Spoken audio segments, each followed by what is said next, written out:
Assalamualaikum warahmatullahi wabarakatuh. Hari ini kita akan belajar bagaimana membentuk senyawa ion dari suatu unsur.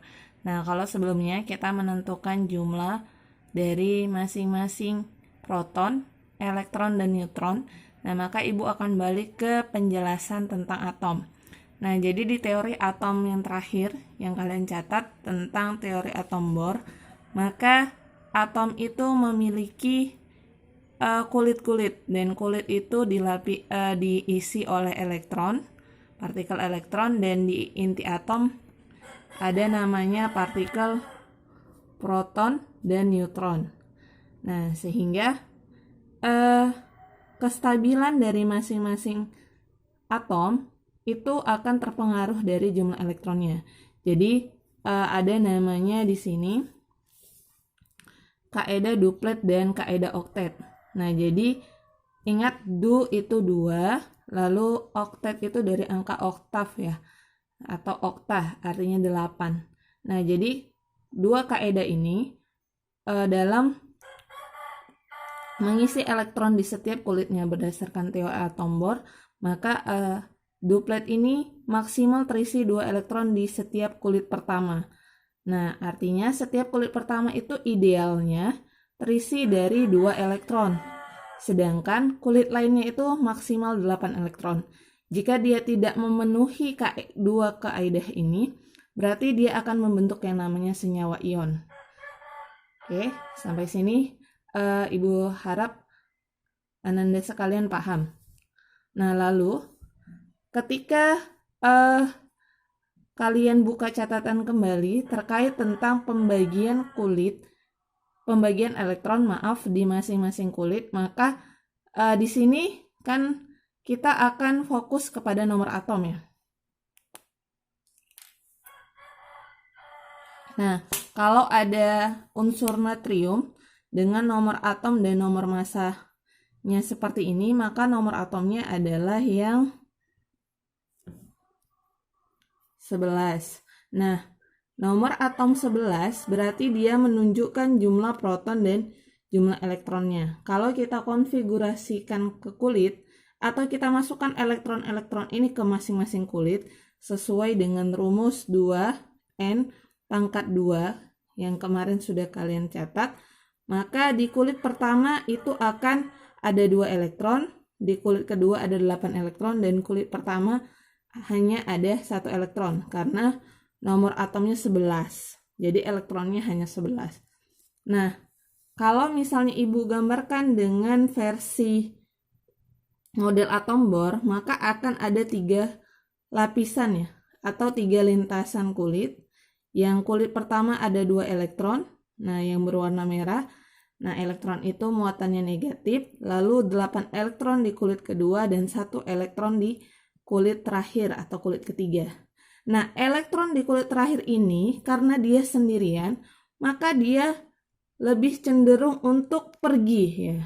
Namanya kalau kita sendiri itu kita pasti nyari teman gitu.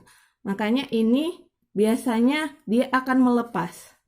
Nah, makanya di sini ketika dia membentuk senyawa ion, maka natrium ini akan membentuk senyawa dengan ion positif atau natrium positif 1, karena yang dilepasnya hanya ada 1 elektron.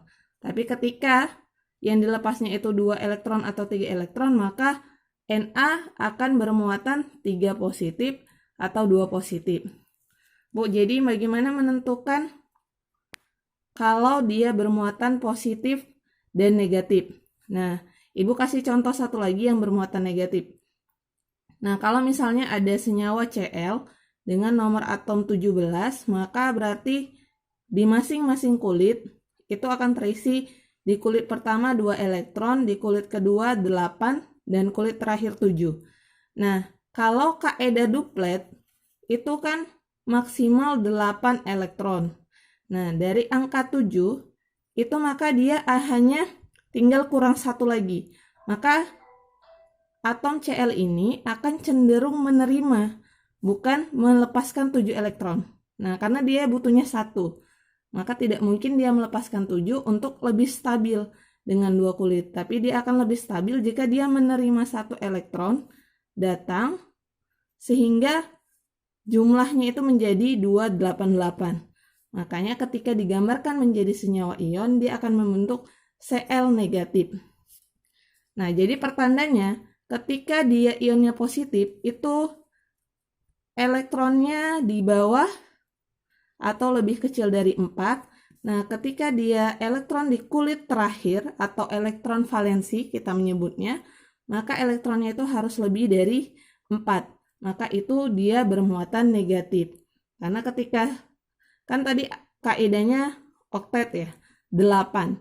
Maka ketika dia dibagi 2, lebih besar dari 4, maka dia cenderung mempertahankan elektronnya. Nah, setelah kita membentuk di masing-masing ion ini, maka apa yang terpengaruh dari jumlah proton, elektron, dan neutronnya? Nah, jumlah proton dan neutron itu tidak terpengaruh karena proton dan neutron itu berada di inti atom. Nah, jadi yang melakukan perpindahan itu adalah elektron. Sehingga ketika dia membentuk ion seperti ini, yang berubah adalah jumlah elektronnya. Jadi kalau jumlah elektron di unsur netral, artinya tidak bermuatan, ini adalah 11.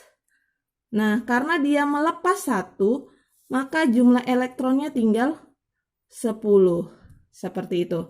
Tapi kalau jumlah protonnya, maka dia tetap 11, dan jumlah neutronnya tetap 12. 23 dikurang 11. Nah, sedangkan untuk Cl, karena dia menerima, maka jumlah elektronnya ini menjadi yang awalnya 17 berarti menjadi 18. Nah, artinya ketika positif, maka ini diterjemahkan sebagai melepas atau kehilangan elektron. Sedangkan ketika dia negatif, maka dia diterjemahkan dengan menangkap atau menerima elektron. Makanya ketika mindset kita harus dirubah ya. Biasa kan kita berpikir kalau di matematika ketika penjumlahan ada tanda tambah, maka jumlahnya itu bertambah. Nah, sedangkan kalau negatif itu jumlahnya berkurang. Nah, kalau dalam senyawa ion, dalam kimia, positif itu berarti dia kehilangan. Dia melepaskan, sedangkan negatif itu dia menerima. Sehingga jumlah elektronnya kalau dia positif dia berkurang, kalau dia negatif dia bertambah. Oke, sekian untuk kelas hari ini. Ibu akhiri, assalamualaikum warahmatullahi wabarakatuh.